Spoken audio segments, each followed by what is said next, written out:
এদিকে মৈত্রী ঋষিকে বিদুর মহাশয় জিজ্ঞাসা করছেন যে স্বয়ম্ভব মনুর 3 কন্যার কথা তো শুনলাম, এইবার তিনার 2 পুত্রের কথা একটু যদি বর্ণন করতেন তো খুব ভালো হতো। 2 পুত্র, হ্যাঁ। বড় পুত্রের নাম হলো প্রিয়ব্রত, ছোট পুত্রের নাম হলো উত্তানপাদ। এখন বড় পুত্র প্রিয়ব্রত ছোটবেলাতেই দেবর্ষি নারদের কাছ থেকে দীক্ষা নিয়েছেন, আর দীক্ষা নিয়ে তিনি গভীর বনে গিয়ে হরি ভজন লেগে গেছেন। সংসারের প্রতি কোনো লালসা নেই, একেবারে বিরক্ত, বৈরাগ্য, উদাস। এই জন্য বললেন তাহলে ছোট ছেলেকে রাজা বানাই। এই জন্য উত্তানপাদকে রাজগদ্দিতে বসালেন, তাকে রাজা বানালেন। উত্তানপাদ রাজা বড় হয়েছেন, তিনি সুনীতিকে বিবাহ করেছেন। সুনীতিকে বিবাহ করার পরে এবার সুনীতিতে গর্ভদান দিয়েছেন। তারপরে তিনি চিন্তা করলেন যে এই সুযোগের মধ্যে আমি কয়েকটা দেশ যুদ্ধ করে জয় করে আসি। স্ত্রী যখন গর্ভবতী, হ্যাঁ, এই সুযোগে আমি একটু দেশটা জয় করে আসি। দেশ জয় করতে গিয়ে আরেক রাজার কন্যাকে ভালো লেগে গেছে, ওখানে ওই রাজাকে যুদ্ধ করে পরাজিত করেছেন, আর ওই রাজকন্যাকে রথের মধ্যে তুলে নিয়ে চলে আসছেন। কারণ বড় রানী অনুমতি দিবে তবে গিয়ে তাকে বিয়ে করা যাবে, এটা নিয়ম ছিল। বড় রানী অনুমতি না দিলে আরেকটা বিয়ে করা যাবে না। এই জন্য ওকে বিয়ে করলেন না, ওকে রথের মধ্যে তুলে নিয়ে চলে আসলেন। এখন রাজা যেই আসছেন, এমনি তো সবাই মহারাজের জয় দেওয়া হচ্ছে। মহারাজ দেশ দিগ্বিজয় করে আসছেন, বিজয় করে আসছেন। তখন এই সুনীতি গিয়েছেন, আরতি করে রাজাকে নিয়ে আসবেন ঘরে। নিয়ম এটা ছিল, বুঝেছেন? আরতি করে নিয়ে আসবেন, ঘরে নিয়ে আসবেন। আমরা যেমন কোনো সাধুগুরু বৈষ্ণব আসলে আমরা এইভাবে করি, আনি এইভাবে। তো আরতি করতে গিয়েছেন, আরতি করতেছেন, তখন ওই মহিলা, ওই রাজার কন্যা জিজ্ঞাসা করতেছে, হে মহারাজ উত্তানপাদ, এই যে আরতি করতেছে এই মহিলাকে? বলে আমার বড় রানী সুনীতি। ও, আপনি বিবাহিত? আমি জানলে তো গলায় ফাঁস লাগিয়ে মরে যেতাম, বিষ খেয়ে মরে যেতাম, জলে ডুবে মরে যেতাম, তাও তোমার সঙ্গে আসতাম না। ছেড়ে দাও, ছেড়ে দাও, আমি চলে যাব। কিন্তু রাজা তো তার রূপ যৌবনে ভুলে গিয়েছেন। তার নাম ছিল সুরুচি। এবার রুচিকে যে ব্যক্তি ভালোবাসবে সে কিন্তু নীতিকে ত্যাগ করে দেয়। এই জন্য একাদশী দিনও দেখেন ভাত খায় লোকে, রুচিকে ভালোবাসে। ভাত খাইতে ভালো লাগে, মাছ খাইতে ভালো লাগে, পেঁয়াজ খাইতে ভালো লাগে, রসুন খাইতে ভালো লাগে, রুচিকে যে ভালোবাসবে সে নীতিকে ত্যাগ করে দিবে। থাক বাবা, তোর একাদশী নিয়ে তুই থাক। নীতি আর রুচি দুটো এক জায়গায় থাকে না। রুচিকে যদি কেউ ভালোবাসে, নীতিকে ত্যাগ করে দেবে। আর রাজা রুচিকে ভালোবেসে নিয়েছেন। তিনি দেখলেন যে নীতিকে ত্যাগ না করলে আমি রুচিকে পাবো না। হ্যাঁ দেবী, তুমি যেও না, তুমি যা চাইবে আমি তাই করবো। বলে তাহলে এক্ষুনি তোমার বড় রানীকে ত্যাগ করো, তাহলে তুমি আমাকে পাবে। রুচিকে পাওয়ার জন্য তিনি নীতিকে ত্যাগ করে দিলেন। যাও, তোমাকে আরতি করতে হবে না, আজকে থেকে আমি তোমাকে ত্যাগ করে দিলাম, তুমি দাসী সমতুল্য হয়ে থাকো। আর নীতিকে নিয়ে, রুচিকে নিয়ে চলে গেলে কি করবা? যাও, নিয়ে চলে গেলে।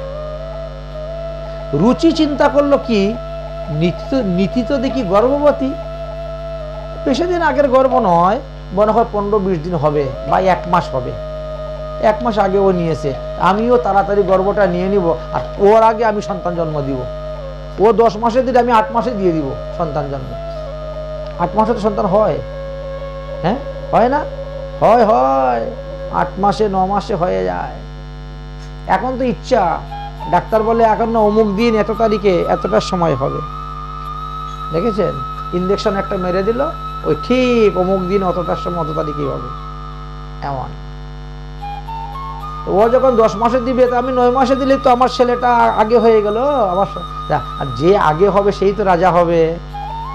তা আমার ছেলে যদি আগে জন্ম দিতে পারি, আমার ছেলে রাজা হবে, আমি হব রাজমাতা।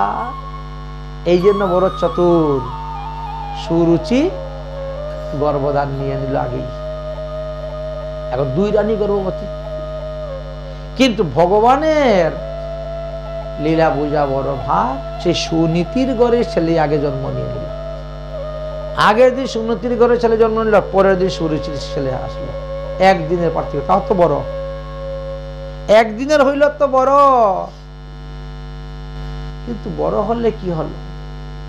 সুনীতি তার ছেলের নাম রাখলেন ধ্রুব, আর সুরুচি তার ছেলের নাম রাখলেন উত্তম।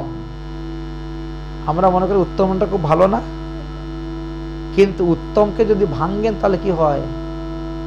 উত যোগ তম, তম তো অন্ধকার, উত মানে উৎকৃষ্ট, গাঢ় অন্ধকার মানে একেবারে অজ্ঞান।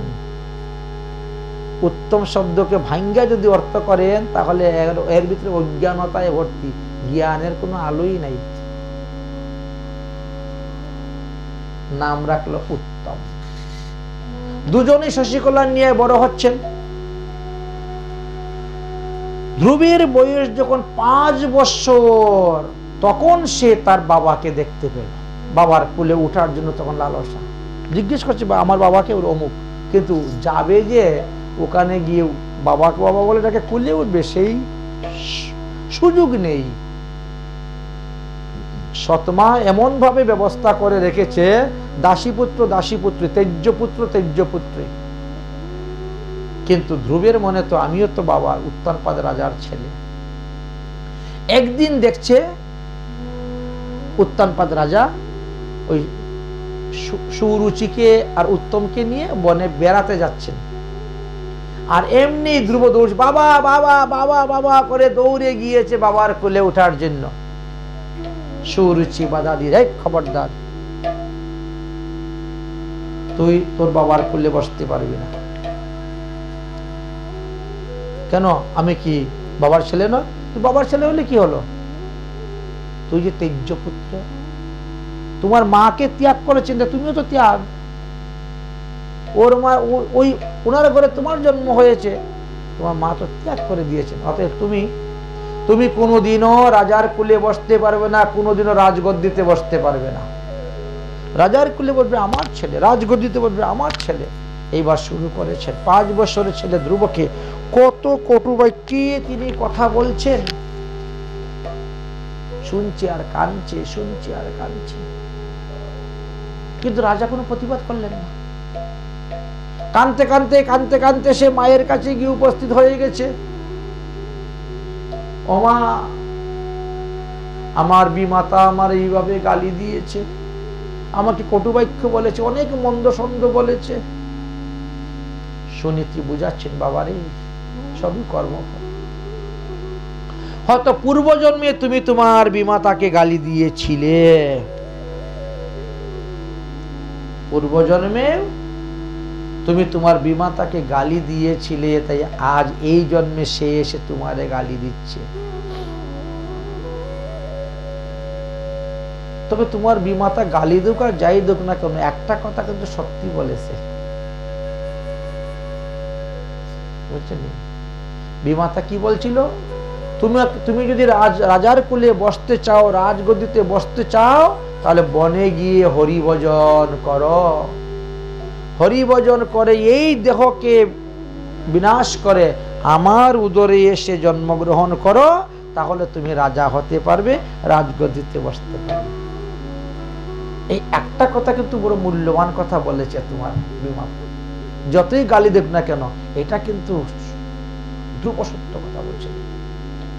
হ্যাঁ, আশীর্বাদ নয়, বলছে তুমি যদি হতে চাও তো এই করো। এই কথা কিন্তু খুব ভালো কথা বলেছে। আসলে জানিস পুত্র, তোর তো আসল বাবা হরি, এত উত্তানপাদ রাজা তোর নকল বাবা। তোর আসল বাবা কিন্তু ভগবান শ্রীকৃষ্ণ স্বয়ং হরি। জগতের পিতা কৃষ্ণ জেনা ভজে বাপ, পিতৃদ্রোহী পাতকীর জন্মে জন্মে তাপ। যদি কৃষ্ণ ভজন না করেন তাহলে আপনি পিতৃদ্রোহী। মহাদেবের পূজা করেন আর যারই পূজা করেন না কেন, দুর্গা পূজা, লক্ষ্মী পূজা, কালী পূজা যতই করেন না কেন, কৃষ্ণ ভজন না করলে, কৃষ্ণ পূজা না করলে আপনি পিতৃদ্রোহী, পাতকী। অতএব যা, তোর আসল পিতা হলো শ্রীহরি, তার কোলে গিয়ে যদি বসতে পারিস তাহলে তো তোর জীবন সার্থক হয়ে গেল রে। যা বাবা যা, ভজন করতে যা, হরি ভজন। 5 বছরের ছেলেকে দেখো ভজন করতে পাঠিয়েছে, তাকে বলে মা। 10 মাস 10 দিন গর্ভে ধারণ করলে জননী হওয়া যায় না। জননী কথাটা তো সহজ নয়। তাহলে জননী কাকে বলে? বলে যে তার পুত্রকে হরিভজন করতে পাঠায় সে হলো জননী। যাসু পুত্র হরিভক্ত হই, যার পুত্রকে তিনি হরিভক্ত বানাতে পেরেছেন তিনি হলেন জননী। 10 মাস 10 দিন গর্ভে ধারণ করলে জননী হওয়া যায় না। ধন্য ধন্য ধ্রুবের মা সুমতি, যিনি পুত্রকে হরিভজনের জন্য বলছেন যা, আমি বললাম যা, আমার আশীর্বাদ তো তোর উপরে আছেই। মা মঙ্গলাম তাতো, মা সর্বদা সন্তানের মঙ্গল চায়, তবে বিমাতার কাছ থেকে একটু আশীর্বাদ নিয়ে যা, প্রণাম করে। না আমি ওখানে যাব না, উনি আমাকে গালি দিয়েছেন, আমাকে বকছেন। যা, বিমাতার কাছে গিয়েও আশীর্বাদ নিয়ে তাড়াতাড়ি ভগবান লাভ করতে পারে। যা। আবার গিয়েছে বিমাতার কাছে, গিয়ে প্রণাম করছে ধ্রুব বিমাতাকে। ছোট মা, আমি বনে যাচ্ছি হরিভজন করার জন্য, আপনি আশীর্বাদ করুন আমি যাতে হরিভজন করে হরিপাদ পদ্ম লাভ করতে। কিন্তু সুরুচির স্বভাবের পরিবর্তন হলো না। সে একবার আদর করে কুলে নিল না, বললো না না তোকে এমনি বলেছি বাবা, ওই 5 বছরের বালক বনে যাবে, বাঘ ভাল্লুকে খেয়ে নিবে, যাইস না যাইস না। তা বললো না, যা যা বাবা যা যা, বনে যা, আমার আশীর্বাদ আছে। কারণ বনে গেলেই তো বাঘ ভাল্লুকে খেয়ে নিবে, আমার ছেলের রাস্তা পরিষ্কার, সমস্ত রাজ্য আমার ছেলে একা ভোগ করবে, রাজ্যকে 2 ভাগ করতে হবে না, সম্পত্তি নিয়ে ভাইয়ে ভাইয়ে মারামারি করতে হবে না। দেখেছেন, ভিতরে কিন্তু এক আর বাইরে আরেক। স্বভাবের পরিবর্তন হলো না। ঠিক কিছু কিছু আছে এইভাবে স্বভাবের পরিবর্তন হয় না। এক সাধু বলছে আমি স্বভাবে পরিবর্তন করে দেখাবো। কিভাবে? বলে শোনো, ওই পিঁয়াজ গাছ একটা নিয়ে আসো তো। পিঁয়াজ গাছের চারা নিয়ে আসছে, এনে কি করেছে, মৃগনাভি এনেছে, মৃগনাভির মধ্যে পেঁয়াজ লাগিয়েছে। মৃগনাভির গান খুব সুন্দর না, পেঁয়াজ লাগিয়েছে। হ্যাঁ, গোবর না দিয়ে কস্তুরি দিচ্ছে, কেশর দিচ্ছে, কস্তুরি কেশর, পানির বদলা গোলাপ জল ও গুরু দিয়ে পেঁয়াজ ক্ষেত করতেছে। কিন্তু শেষে দেখা যায় পেঁয়াজের গন্ধই দিচ্ছে। যে এত কিছু দিয়ে স্বভাবের পরিবর্তন হইল পেঁয়াজের। এইভাবে কিছু কিছু জিনিস আছে, তুমি যতই বুঝাও না কেন বুঝবে না, তার স্বভাবের পরিবর্তন হবে না। হ্যাঁ, কস্তুরি কো কেউর করে কেশর কি বনি খাদ, পানি দিয়া গোলাপ কা তো পেঁয়াজ। এত কিছু করার পরেও পেঁয়াজই থেকে গেল, ওর গন্ধ আর সে। তো এইভাবে কিছু কিছু লোকের আছে, পরিবর্তন হয় না। সুরুচিকে প্রণাম করা সত্ত্বেও সুরুচির স্বভাবের পরিবর্তন হলো না, মাৎসর্য ত্যাগ করতে পারল না। এখন বিদুর মহাশয় বলছেন মাৎসর্য ত্যাগের উপায় কি?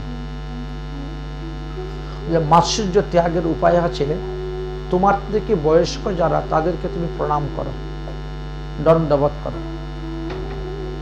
তোমার সমবয়সী যারা তাদেরকে আলিঙ্গন করো। তোমার নিচ যারা তাদেরকে স্নেহ করো, আশীর্বাদ করো, আদর করো। দেখো তোমার মাৎসর্য চলে যাবে, থাকবে না। সাধুসঙ্গ ও সৎসঙ্গের দ্বারাই এই মাৎসর্যকে দূর করা যায়। আচ্ছা, ধ্রুব যখন বনের দিকে রওনা হয়েছেন, ধ্রুব বনে যাচ্ছেন, এদিকে স্বর্গলোকী চলে গেছেন। ধ্রুব যে চলে গেছে বনে, স্বর্গলোকী সোজা বৈকুণ্ঠে।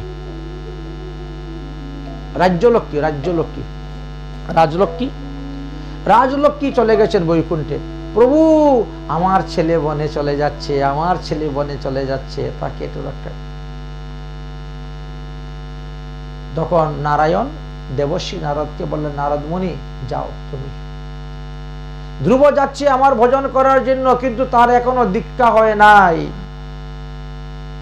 জপ তপ তন্ত্র মন্ত্র দীক্ষা মূল হয়, দীক্ষা ভিন্ন সর্ব কার্য হইবে ক্ষয়।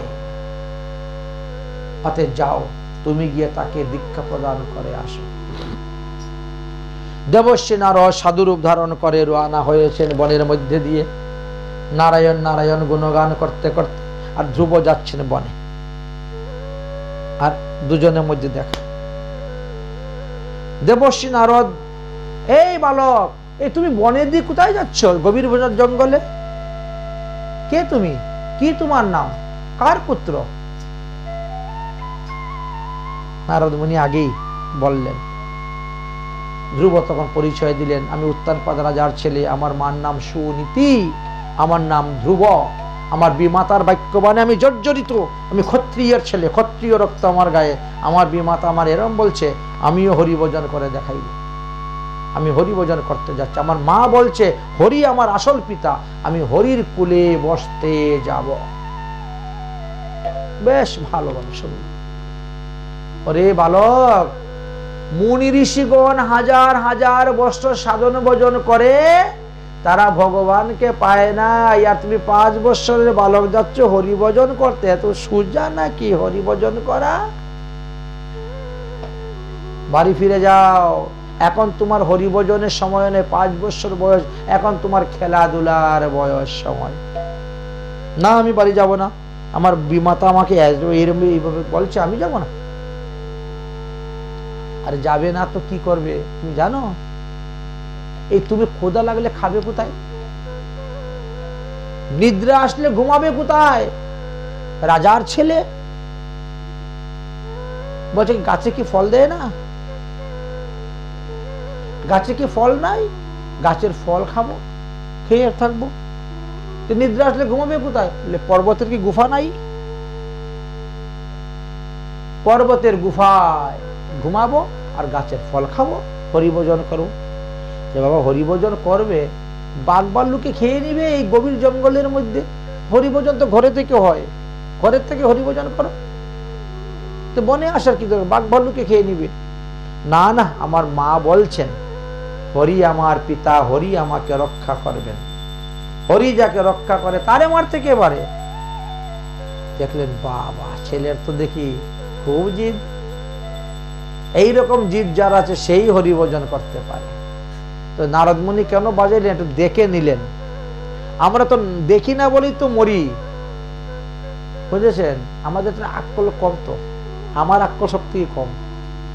আক্কল বুদ্ধিটা আমার থেকে আপনাদের অনেক বেশি আছে, কারণ আপনারা লোক দেখলে চিনতে পারেন, আর আমি লোক দেখে বুঝি না। ঠকে ঠকে ঠকে ঠকে তারপরে বুঝি। 1 বার 2 বার 3 বার 4 বার যখন ঠকেই যাই, তারপরে বুঝি আরে এটা তো ভালো নয়, এর সঙ্গে সঙ্গ করাটা। এই জন্য আক্কল বুদ্ধি কম। শাস্ত্র এটা বলছেন, কাউকে যখন দীক্ষা দিবে তখন আগে পরীক্ষা করবে, পরীক্ষা করে তারপরে দীক্ষা দিবে। কিন্তু আমরা তো পরীক্ষা, কেউ আসতো, আচ্ছা ঠিক আছে কালকে সকালে আসিও, দীক্ষা নিয়ে নিও, শেষ। পরীক্ষা করি না বলেই শেষে ঠকতে হয়। বা শিষ্য যদি পাপ করে, সেই পাপ গুরুকে বহন করতে হয়, বুঝেছেন? সে যে দীক্ষা নিচ্ছে কিসের জন্য? দেহশুদ্ধ করার জন্য দীক্ষা নিচ্ছে না হরিভজন করার জন্য দীক্ষা নিচ্ছে, সেটাও দেখতে হয়। এই জন্য দেবর্ষি নারদ একটু বাজাইলেন, দেখলেন যে সে দীক্ষাটা কিসের জন্য নিতে চাচ্ছে। দেখলেন যে না, হরিভজন, ঠিক আছে। দেবর্ষি নারদ বলেন, তাহলে আসো, আমি তোমাকে দীক্ষা প্রদান করব। দীক্ষা না নিয়ে হরিভজন করলে হরিকে পাওয়া যাবে না, দীক্ষা নিতে হবে। ঠিক আছে, তাহলে দীক্ষা দিন। দেবর্ষি নারদ তিনাকে দীক্ষা দিলেন কি মন্ত্রে? ওম নমো ভগবতে বাসুদেবায়। এখন যারা এখানে কেউ আছেন নাকি অদীক্ষিত, মনে করবেন না যে আপনারও দীক্ষা হয়ে গেছে, বলে আমরা তো শুনে নিয়েছি দীক্ষার মন্ত্র ওম নমো ভগবতে বাসুদেবায়, তাহলে তো আমাদের দীক্ষা হয়ে গেছে। বলে না, দীক্ষা হয় পঞ্চ সংস্কারে। বর্তমানে কিছু নতুন নতুন সম্প্রদায় বেরিয়েছে, এরা মাঠের মধ্যে একসঙ্গে 10,000 লোককে বসিয়ে মাইকে বলে যে দীক্ষা হয়ে যায়। এই যারা দীক্ষা নিতে যায় তারাও কিছু জানে না, কিছুই বুঝে না শাস্ত্রের সিদ্ধান্ত। এই জন্য ওই চৈতন্য চরিতামৃত না চৈতন্য ভাগবত আমি দেখেছিলাম, বলছেন শিষ্যগুলা হলো গিয়া শ্রীগালার কুকুর আর গুরুদেব হলো বৃদ্ধ গরু। গ্রন্থটা ভুলে গেছি পয়ারটা, বলছেন বৃদ্ধ জরদ গব লেখা ছিল। এই অবস্থা, কারণ ওইভাবে মন্ত্র হয় না, এইভাবে দীক্ষা হয় না। একসঙ্গে 5,000 লোক বসাইলাম, মাইকে বলে দিলাম হয়ে গেছে, দীক্ষা হয় না। কারণ দীক্ষা মন্ত্র দিতে গেলে পঞ্চ সংস্কার করতে হয়। তাপ সংস্কার, পুণ্ড সংস্কার, নাম সংস্কার, যাগ সংস্কার, মন্ত্র সংস্কার, এই 5টা জিনিস করা হয়, তবে গিয়ে হয় দীক্ষা। আমি মাইকে বললাম ওম নমো ভগবতে বাসুদেবায়, দীক্ষা হয়ে গেল? কখনো না। জানতে হবে, দীক্ষা পদ্ধতি গ্রন্থ পড়েন, তখন বুঝতে পারবেন।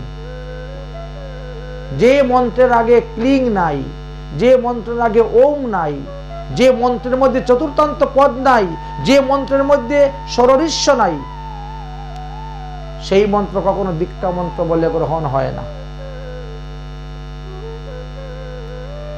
বুঝলেন? আর কৃষ্ণ ভগবানের মন্ত্র নিতে, কৃষ্ণের মন্ত্র 6 অক্ষর নিচে কোনো দীক্ষা মন্ত্র নাই। একজনে বলে আমার দীক্ষা হয়েছে, কি কি মন্ত্র পেয়েছো বাবা? মুখে তো বলা যায় না, কাগজে লিখে দেখাও। লিখেছে কি? রাধেশ্যাম। তো রাধা 2 অক্ষর, শ্যাম 2 অক্ষর, 4 অক্ষর, এই তো আমার দীক্ষা হয়েছে। সামনে কোথায় ক্লিং? সামনে ওমও নাই, ক্লিংও নাই, শেষে কোথায় সোহা? দীক্ষা মন্ত্রের আগে ক্লিং থাকবে, শেষে সোহা থাকবে। না আছে ক্লিং, না আছে ওম, শেষে না আছে সোহা, আর তোমার দীক্ষা মন্ত্র হয়ে গেছে। কিচ্ছু হয় নাই, তোমার গুরুকরণও হয় নাই, দীক্ষাও হয় নাই, শাস্ত্র সিদ্ধান্ত অনুসারে। আরেকজন বলছে আমার তো 6 অক্ষর। হ্যাঁ 6 অক্ষর কি হয়েছ? বলে রাধা রমন, রমনারা 3 অক্ষর বাড়াই দিলি, তাও হয় নাই। সামনে ক্লিং কোথায়? ওম কোথায়? শেষে সোহা কোথায়? এই সমস্ত ঠকাঠকি চলতেছে জগতে। এই ঠকদের পাল্লায় পড়বেন না, বুঝলেন? দীক্ষা মন্ত্রের কতগুলো পদ্ধতি আছে। দেবর্ষি নারদ তাকে দীক্ষা দিলেন, দীক্ষা দিয়ে পদ্ধতি দিয়ে তারপর শিখালেন, শিক্ষা দিলেন। শিক্ষা বলতে কোনো মন্ত্র নাই, এটাও কিন্তু আরেক 2 নম্বরই চলতেছে এই জগতে। বলে তুমি দীক্ষা মন্ত্র নিয়েছো, শিক্ষা মন্ত্র নিয়েছো? আমরা শিক্ষা মন্ত্র নিয়েছি। ভুল। শিক্ষা বলতে কোনো মন্ত্র নাই, শিক্ষা বলতে হলো শিক্ষা। কিভাবে ভোগ লাগাইবেন, কিভাবে আরতি করবেন, কিভাবে পূজা করবেন, কিভাবে ব্রত করবেন, একাদশী আদি ব্রত করবেন, এগুলো শিখানো, তার নাম হলো শিক্ষা। শিক্ষা মন্ত্র বলতে কোনো মন্ত্র নেই। যার কাছ থেকে দীক্ষা নিয়েছে তার কাছে শিক্ষা নিতে পারবা, সে যদি দেওয়ার মতো যোগ্য ব্যক্তি থাকে। আর সে যদি অযোগ্য হয় তাহলে কি করবে? বা সে যদি কানে ফু দিয়ে মরে যায়, প্রাপ্তি হয়ে যান, দূরান্ত দূরদেশে চলে যান, এই জন্য তোমাকে পুনরায় নিতে হবে। আমাদের একজন সিদ্ধ মহাত্মাগণ 2 বার 3 বার দীক্ষা নিয়েছেন, তারপরে সিদ্ধ হয়েছেন। আর আমাদের কানের মধ্যে ফু দিলেই বলি আমাদের দীক্ষা হয়ে গেছে। দীক্ষা আবার কবার হয়? আর দীক্ষা নিব না, ভুল সিদ্ধান্ত। কারণ দীক্ষা মন্ত্র যে তুমি ভুলে যাও আর ভুল মন্ত্র জপ করো, তুমি ভুল ফলই পাবে, শুদ্ধ ফল পাবে না। আগামী করলো এই বিষয়ে আলোচনা করব। আজকের প্রসঙ্গটা আলোচনা করছি। এবার দেবর্ষী নারদের কাছ থেকে দীক্ষা নিলেন। দীক্ষা নেওয়ার পরে শিক্ষা শুরু হলো কি, এই যে যুগপীঠ শিক্ষা, যুগপীঠ, লীলাশরণ, মানসিক সেবা পূজা, এইগুলা শিক্ষা দিচ্ছেন। বসে বসে কিভাবে চক্ষু বন্ধ করে তুমি ভগবানের সেবা করতে পারবে, পূজা করতে পারবে, তোমার হৃদয় আকাশে তুমি ভগবানকে দর্শন করতে পারবে, শিক্ষা দিচ্ছেন। দিয়ে বললেন যে এইখানে বসে ভজন করলে 10,000 বৎসর ভজন করলেও তুমি সিদ্ধি লাভ করতে পারবে না। আর বৃন্দাবনে গিয়ে যদি ভজন করো 1 রাত্রির সমান। এইখানে 10,000 বৎসর ভজন করলে যে ফল পাবে, বৃন্দাবনে 1 রাত্রি ভজন করলে সেই ফল পাবে।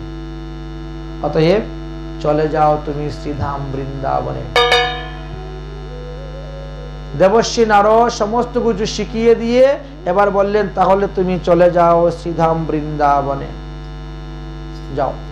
বৃন্দাবনে 12টা বনের মধ্যে একটা বনের নাম আছে মধুবন।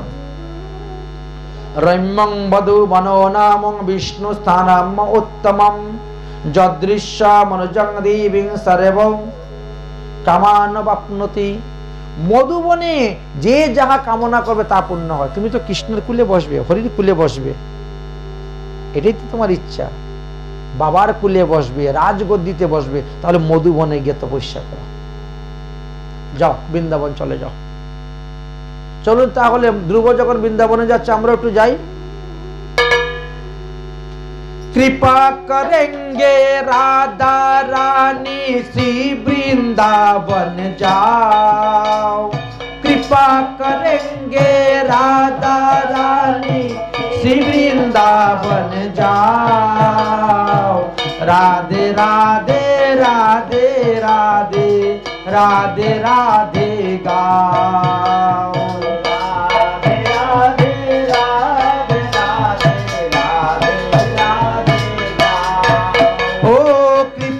करेंगे राधा रानी श्री वृंदावन जाओ। कृपा करेंगे राधा रानी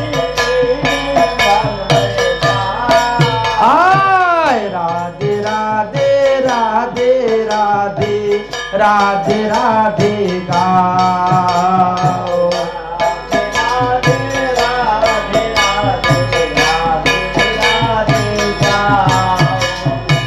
राधे राधे जो कोई गावे जीवन सफल बनावे। राधे राधे गावे जीवन सफल बनावे। राधा नाम की रस की धारा से सब पाप कट जावे। राधा नाम की सब पाप कट झूम झूम के राधा नाम को, झूम झूम के राधा नाम को, झूम झूम के राधा नाम को, झूम झूम के राधा नाम को मस्ती में तुम गाओ। राधे राधे राधे राधे राधे राधे गाओ। राधे राधे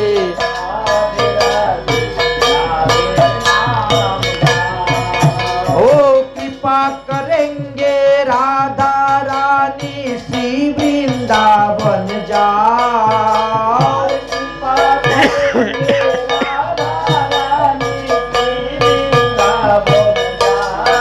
हाय राधे राधे राधे राधे राधे राधे गाओ।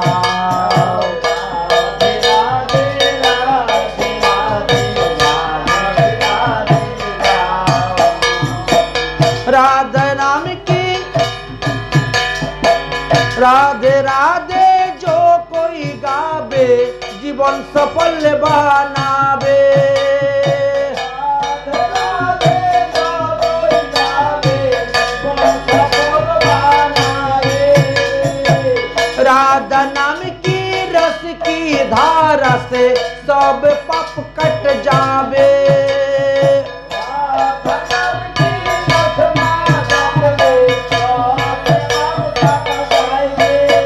ओ रस की ऐसी धारा को प्यारे, रस की ऐसी धारा अपने मन बसाओ। राधे राधे राधे राधे राधे राधे गाओ। राधे राधे राधे राधे राधे नाम गाओ। श्री राधा की नाम की महिमा जान ले अब तो प्राणी।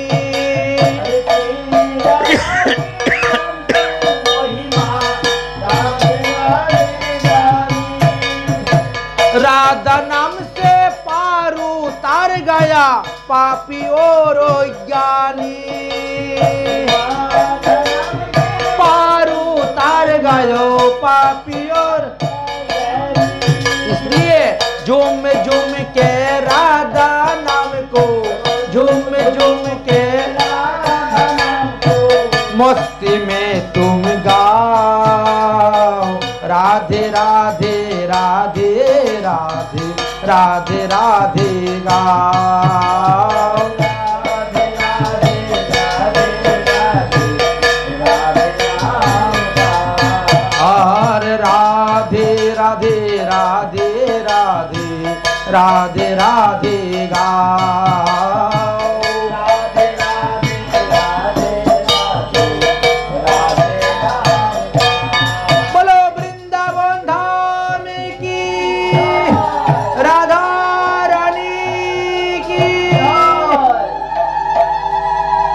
দেবর্ষি নারদের উপদেশে ধ্রুব শ্রীধাম বৃন্দাবনের দিকে রওনা হয়ে গেলেন। আর দেবর্ষি নারদ এসে উপস্থিত হলেন উত্থানপাদ রাজার কাছে। উত্থানপাদ রাজা তখন দেবর্ষি নারদের চরণে পড়ে হাউমাউ করে কাঁদতে শুরু করেছেন। আমি বড় স্ত্রৈণী হয়েছি, আমি বড় গৃহমেদিন হয়েছি। আমার এই সুরুচির কারণে আমি নীতিকে ত্যাগ করেছি, আমার পুত্রকে ত্যাগ করেছি, পুত্র বনে চলে গেল। আহা, বড় ভালো ছেলে ছিল গো, এমন ছেলে কজনের হয়।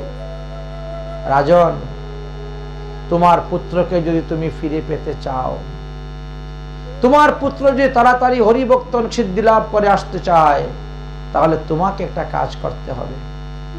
আজকে থেকে তুমি ব্রহ্মচারী ব্রত যাপন করো। তুমি সুরুচির সঙ্গে থাকবে না, একা থাকবে না, সুনীতিকে নিয়ে থাকবে না, সুরুচিকে নিয়ে থাকবে, একা ব্রহ্মচারী। আর দুগ্ধ আহার, ফলাহার করো। অন্নতে রজগুণ, অতএব তুমি ফল সাত্বিক শতগুণ অন্ন ছেড়ে দাও। ব্রহ্মচর্য পালন করো আর তুমি হরিভজন করো ঘরে বসে।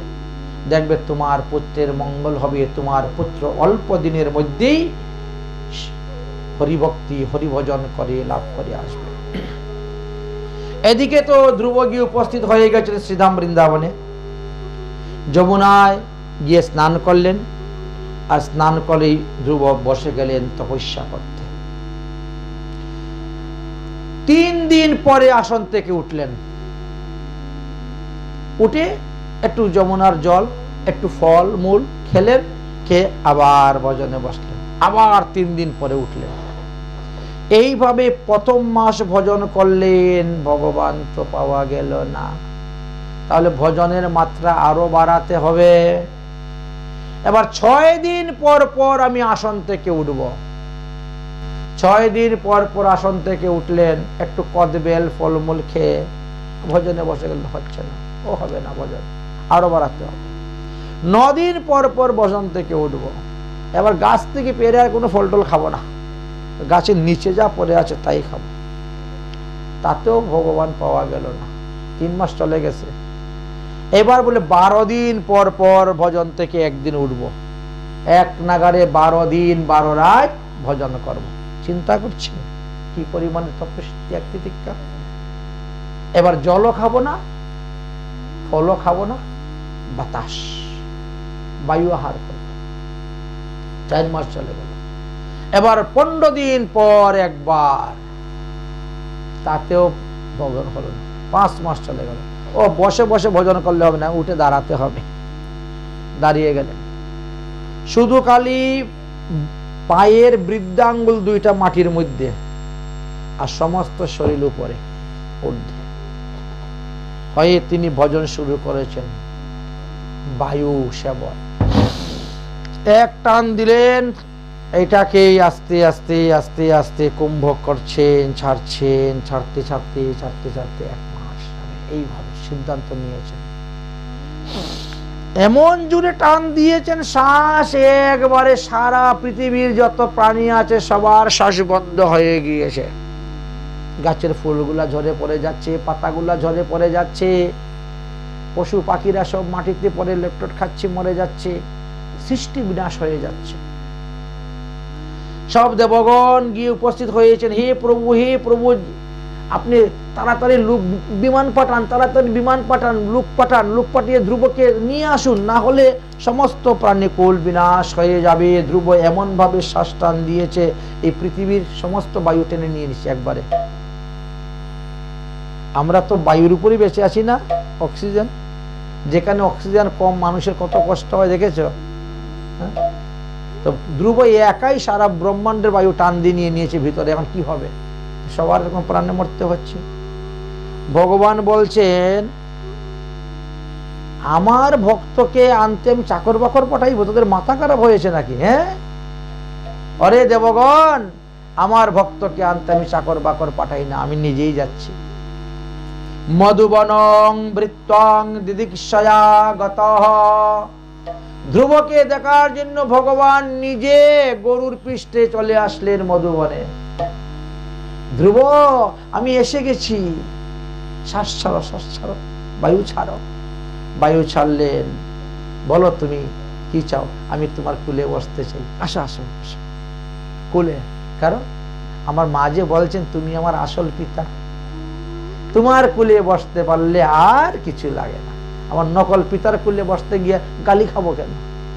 আসল পিতা আমার কত ভালো, কত শান্ত শিষ্ট দেখতে, কত শ্রীহরির কুলে বসে গেল। ভগবান তাকে আদর করছেন। ধ্রুব, বলো তুমি কি চাও? আমি কিছু চাই না। তুমি তো আমার নিষ্কাম ভক্ত নয়, তুমি তো সাকাম ভক্ত। পিতার রাজগদ্দিতে বসবে, পিতার কুলে বসবে, সেই বাসনা নিয়ে তুমি আসলে আমার ভজন করতে, আর এখন বলছো আমি কিচ্ছু চাই না, আমি কিচ্ছু চাই না। হ্যাঁ, কেন? বলে প্রভু একটা কথা বলবো, রাগ করবেন না তো? বলে না, বলো। বলে যদি কোনো ব্যক্তি কাজ কুড়াতে বেরোয়, আর কাজ কুড়াতে কুড়াতে যদি একটা পরশমণি পেয়ে যায়, ওই ব্যক্তিকে আর কাজ কুড়ায়? আর কাজ করায় না। ঠিক তেমনি ভাবে আমিও তো এসেছিলাম, বাবা রাজ্যতে বসবো, রাজগদ্দিতে বসবো, কিন্তু তোমার মতো পরশমণি পেয়ে গেছি, আমার আর ওই কাছের দরকার নেই, ওই রাজ্যে রাজগদ্দির আর দরকার নেই। চিন্তা করছেন? এত বড় বিশাল সাম্রাজ্যকে কাচের মতো তুচ্ছ করে দিয়েছে। তাই ভগবানকে যে পায় তার আর কিছু পাওয়ার বাকি থাকে না। দেখেছেন? ভগবান বললেন, তুমি না চাইলেও আমি তোমাকে দিব, আমি তোমাকে সুন্দর করে সাজাবো, আমি দেখিয়ে দিব যে আমার ভক্তরা আমাকেই পাবে। তুমি বাল্যকালে যেভাবে বৃন্দাবনে যমুনার তীরে বসে ভজন করে আমাকে পেয়েছো, ঠিক তেমনি ভাবে বৃদ্ধকালে তুমি গঙ্গার তীরে বসে ভজন করে আমাকেই পাবে। আমি তোমার জন্য এমন একটি ধাম তৈরি করে রেখে দিব, যা চন্দ্র সূর্য পর্যন্ত পরিক্রমা করবে তোমাকে। সপ্ত ঋষিগণ তোমার ধাম পরিক্রমা করবে, এমন একটি স্থান আমি তোমার জন্য তৈরি করে দেব। অতএব চিন্তা করো না। আমি তোমাকে আশীর্বাদ দিলাম, তুমি 2টা বিবাহ করবে। তোমার প্রথম স্ত্রীর গর্ভে 2টি পুত্র সন্তান হবে, দ্বিতীয় স্ত্রীর গর্ভে এক পুত্র এবং এক কন্যা সন্তান। দ্বিতীয় স্ত্রী, তুমি ৩৬,০০০ বৎসর পর্যন্ত রাজত্ব করবে, আর তারপরে পুত্রদের উপর রাজ্যভার দিয়ে তুমি আমার ভজন করতে যাবে। এই তো ভগবান আশীর্বাদ দিয়ে চলে গেলেন। ধ্রুব এবার রওনা হয়েছেন, বাড়ির দিকে ফিরবেন। দেবর্ষি নারদ গিয়ে উপস্থিত হয়েছে। রাজা উত্তরপাদ, তোমার ছেলে তপস্যা করে সিদ্ধি লাভ করে ভগবানকে পেয়ে ভগবানের কুলে বসে ফিরে আসতেছে, যাও পুত্রকে স্বাগত জানিয়ে নিয়ে আসো। হাতি নিয়ে গিয়েছে, হাতির পিঠে বসিয়ে নিয়ে আসলেন পুত্রকে। তারপরে পুত্রকে কত আদর, এই পুত্র ভগবান পেয়েছে তাই তাকে নিয়ে তিনি থাকেন। ছেলে যখন বড় হলো তখন তাকে যুবরাজ বানাইলেন, কিন্তু বিমাতা জলে পুড়ে মরে যাচ্ছে, হিংসা করতে শুরু করেছে। বিমাতার ছেলের নাম কি ছিল? উত্তম। উত্তম বনে গিয়েছে হরিণ শিকার করতে, এক যক্ষের সঙ্গে তার কথা কাটাকাটি হয়ে যুদ্ধতে সে মরে গেল, কেউ জানে না খবর। এবার উত্তমকে খোঁজার জন্য তার মা বেরিয়েছেন, বনে গিয়েছেন, বনেতে আগুন লেগে গেছে, দাবানলে পুড়ে মরে গেলেন। কার জন্য এত কিছু করছিলেন? শেষ। তাই কৃষ্ণ ভক্তের মনে দুঃখ দিয়া কেউ কোনোদিন বড় লোক হইতে পারবে না। ভগবানের বিচারটা একটু দেরি করে হয়তো, ততক্ষণ আমরা ধৈর্য থাকে না, কিন্তু ভগবান কিন্তু তিনার বিচার একেবারে সুদে আসলে করে, একবার কড়ায় গন্ডায় করবে বিচার, একটুকু ছাড়বে না। ভক্ত দুঃখ ভগবান কখনো সহ্য করতে পারে না। ভক্ত রক্ষার লাগি প্রভু জ্বলন্ত অনল খায়, বৃন্দাবনে দাবানল পান করে নিয়েছেন ব্রজবাসীকে রক্ষা করার জন্য। সেই ভক্তকে দুঃখ দিলে পরে ভগবান সহ্য করবেন। যাই হোক, পরবর্তী সময়ে ধ্রুব রাজা হলেন, রাজগদ্দিতে বসলেন। ভাইয়ের মৃত্যুর কারণে দুঃখ প্রকাশ হলো, যক্ষদেরকে শাস্তি দেওয়ার জন্য তিনিও যুদ্ধ করতে গেলেন। শেষ পর্যন্ত স্বয়ংভূ মনু এসে বললেন যে তোমার যুদ্ধ করা শোভা পায় না, ছেড়ে দাও, তুমি কুবেরের কাছে যাও, ক্ষমা ভিক্ষা চাও। কুবেরের লোক হলো যক্ষ। কুবের হলেন ধনের অধিষ্ঠাত্রী দেবতা, ধন না পাইলে রাজ্য চালাবে কেমন করে, এইভাবে বুদ্ধি দিলেন, আর তখন তিনি ছেড়ে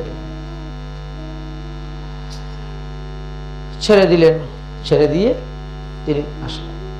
আর শেষে বৃদ্ধ বয়সে গিয়ে তিনি পুত্রদের উপর রাজ্যভার দিলেন। ওই যে 3 ছেলে হলো, এক কন্যা, তাদের উপর রাজ্যভার দিয়ে তিনি হরিভজন করলেন। একেবারে হরিদ্বারের উপরে, হরিদ্বার আর ঋষিকেশের মাঝামাঝি স্থানে, ওখানে বসে তিনি তপস্যা করলেন। ওখানে গঙ্গা দেবী খুব কড়কড় করে শব্দ করে যাচ্ছেন। ধ্রুব চিন্তা করছে এইখানে বসে ভজন করা যাবে না, আর একটু উপরে যাই তাহলে।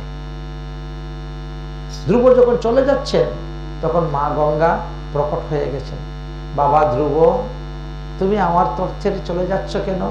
বলে তোমার যে শব্দ জলের, এতে ভজনের নষ্ট হয়ে যাচ্ছে, ভজনে মন লাগতেছে না, এই জন্য আমি চলে যাচ্ছি।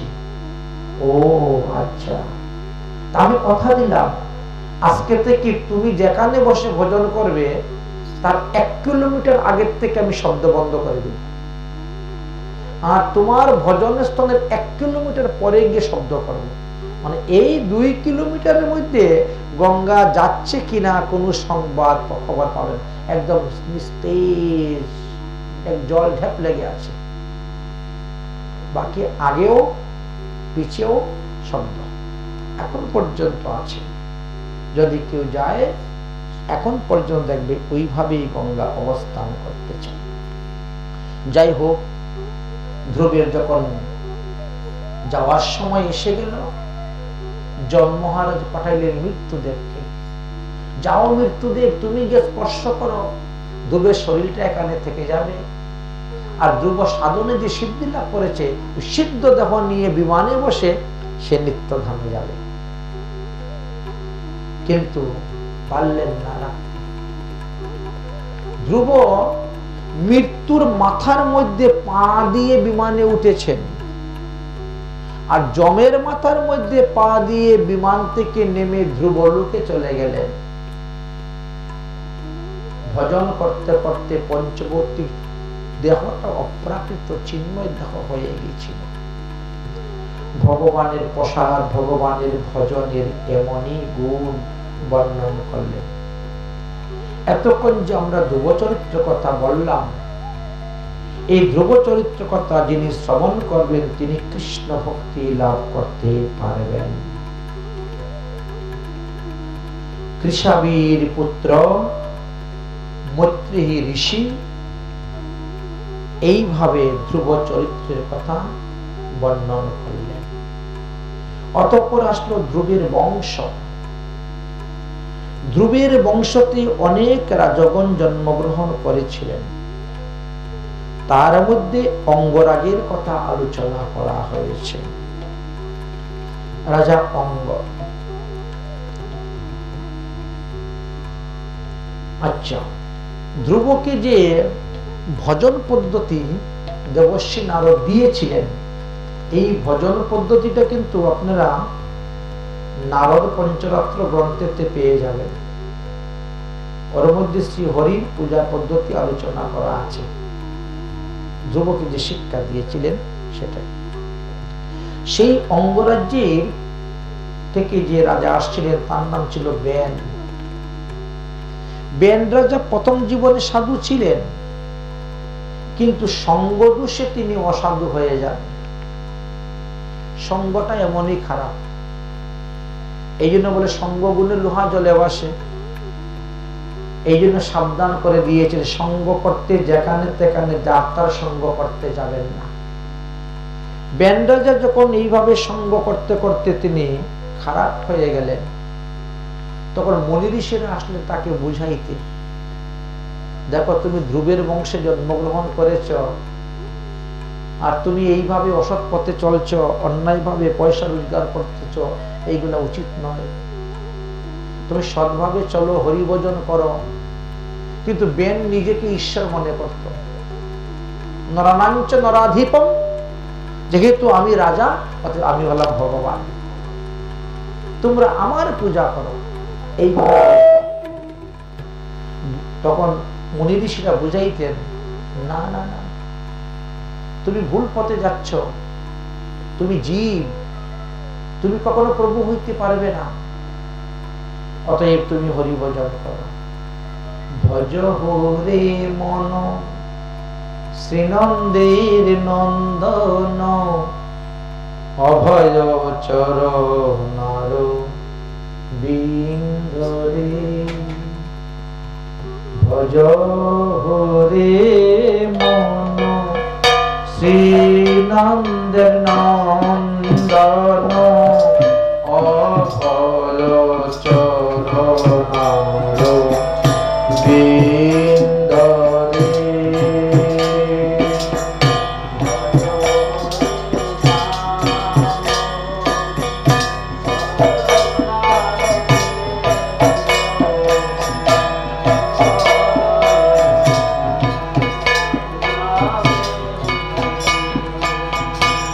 ভজ হরে মন শ্রীনন্দের নন্দন, অভয় চরণার বিন্দরে।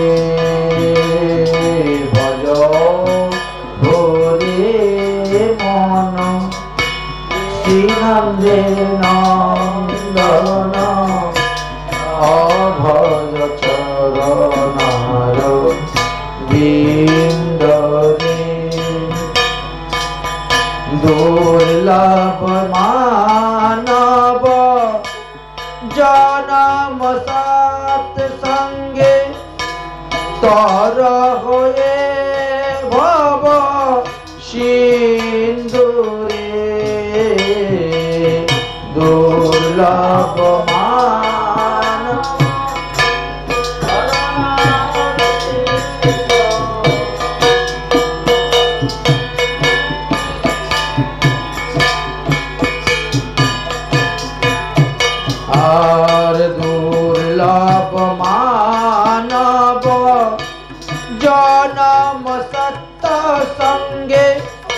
তরা হয়ে ভব সিন্ধুরে দুর্লভ মানব জনম সত সঙ্গে তরা হয়ে ভব সিন্ধুরে ভজহুরে মন শ্রীনন্দের নন্দন অভয় চরণার বিন্দরে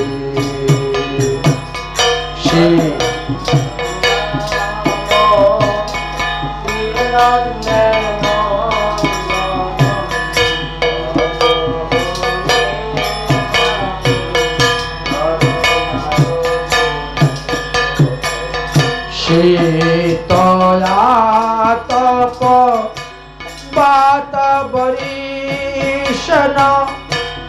এদিন যামিনী জাগিরে শীত আতপ বাতাবরীশন এদিন যামিনী জাগিরে বিপলে সে বিনু কৃপণ দুরজন বিপলে সে বিনু কৃপণ দুরজন চপল সুকলব লাগিরে ভজহুরে মন শ্রীনন্দ নন্দন অভয় চরণার বিন্দরে এ ধন যৌবন পুত্র পরিজন হিতে কি আছে পর প্রীতিরে ধন যৌবন পুত্র পরিজন হিতে কি আছে পর প্রীতিরে কমল দল জল জীবন টল মল কমল দল জল জীবন টল মল ভজ হরি পদ নীতিরে ভজ হুরে মন শ্রীনন্দের নন্দন অভয় চরণার বিন্দরে শ্রবণ কীর্তন স্মরণ বন্দন পাদ সেবন দাসরে শ্রবণ কীর্তন স্মরণ বন্দন পাদ সেবন দাসরে পূজন শক্তি জন আত্মনিবেদন পূজন আত্মনি আর গোবিন্দ দাসয় বিলাসী গোবিন্দ দাস আর ভজ হুরে মন শ্রীনন্দের নন্দন অভয় চরণার বিন্দরে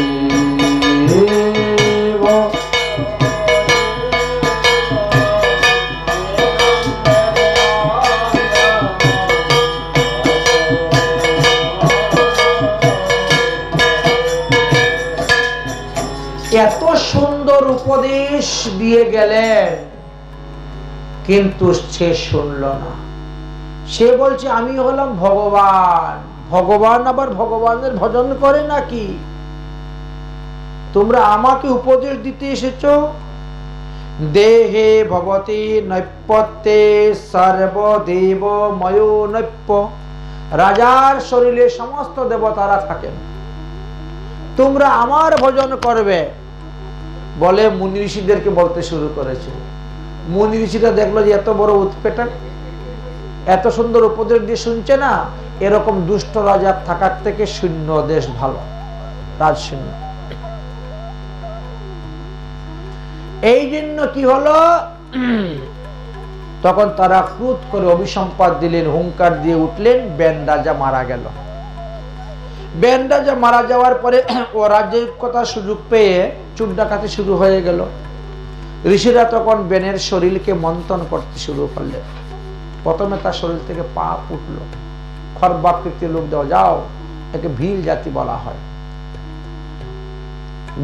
গুহ জাতি, ওদেরকে পাঠিয়ে যাও, বনে পর্বতে থাকো। তারপরে আরম্ভ করলেন মন্থন। তখন একটি পুরুষ আর একটি কন্যা জন্ম নিলেন। পুরুষের নাম হলো পিতু মহারাজ আর কন্যাটির নাম ছিল অর্চি। এই পিতু কিন্তু ভগবানের এক অংশ অবতার, আবেশ অবতার। কারণ তার লক্ষণগুলাকে এখানে বর্ণন করে গিয়েছেন। আকৃতি প্রকৃতি হয় স্বরূপ লক্ষণ, কার্যের দ্বারা জানা যায় তটস্থ লক্ষণ। এই দুই লক্ষণ জানিয়া জানেন মুনিগণ যে কে ভগবান আর কে ভগবান নন। এই জন্য পিতুকেও ভগবানের আবেশ অবতার বলা হয়েছে, শক্তি অবতার বলা হয়েছে। পিতু মহারাজ পৃথিবীকে দহন করেছিলেন। এই জন্য এই মেদিনীর এই বসুন্ধরার এক নাম পৃথিবী হয়েছিল। অনেকেই অনেক কিছু দ্রব্য নিয়েছেন। পিতু মহারাজ এর অনেক পুত্র সন্তান আদি হয়েছিল এবং তাদের উপর তিনি রাজ্যভার দিয়ে শেষকালে হরিভজন করতে গিয়েছিলেন। পিতু মহারাজের বহু যজ্ঞ অনুষ্ঠান করেছেন। 100টি অশ্বমেধ যজ্ঞ করেছিলেন পিতু মহারাজ। পিতু মহারাজের 5টি পুত্র সন্তান ছিল আর 1টি কন্যা সন্তান ছিল। পুত্রদের মধ্যে বৃহদাস্যের নাম সব থেকে বেশি মহিমার কথা আলোচনা করে গিয়েছেন। এইভাবে পিতুর বংশ ধীরে ধীরে বর্ধিত হতে শুরু হয়েছিল এবং সেখানে গিয়ে উত্তানপদ রাজার বংশ বিশ্রাম হয়ে গেছে। উত্তানপদ রাজার বংশ শেষ হওয়ার পর এবার প্রিয়ব্রতকে ডাকলেন যে তুমি এসো, এসে তুমি বিবাহ করো এবং বংশ রক্ষা করো। প্রিয়ব্রত প্রথমে আসতে চান নাই, কিন্তু সেখানে তখন দেবর্ষী নারদ গেলেন, গিয়ে বললেন, বুঝাইলেন, আর তখন তিনি রাজি হলেন। ব্রহ্মা আসলেন, প্রিয়ব্রত, তারপরে তিনি বিবাহ কার্য করলেন, রাজগদ্দিতে বসলেন, রাজা হলেন আর রাজ্য তিনি পরিচালনা করতে আরম্ভ করলেন।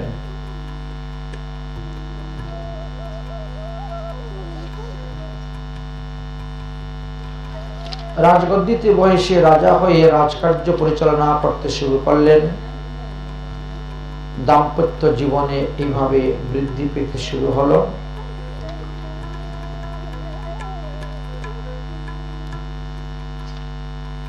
অতঃপর দেবর্ষী নারদ পুরঞ্জনের কাহিনীর কথা আলোচনা করেছিলেন, প্রাচীন বহি রাজার কথা আলোচনা করেছেন এবং পুরঞ্জনের কাহিনীতে একটি আধ্যাত্মিক তত্ত্বের কথা আলোচনা করা আছে। দেহতত্ত্বের কথাও এখানে কিঞ্চিত রূপে ধরে গিয়েছেন শ্রীমদ্ ভাগবত মহাপুরাণেও। যাই হোক, অতঃপর আমরা এখন প্রিয়ব্রতের জীবনীতে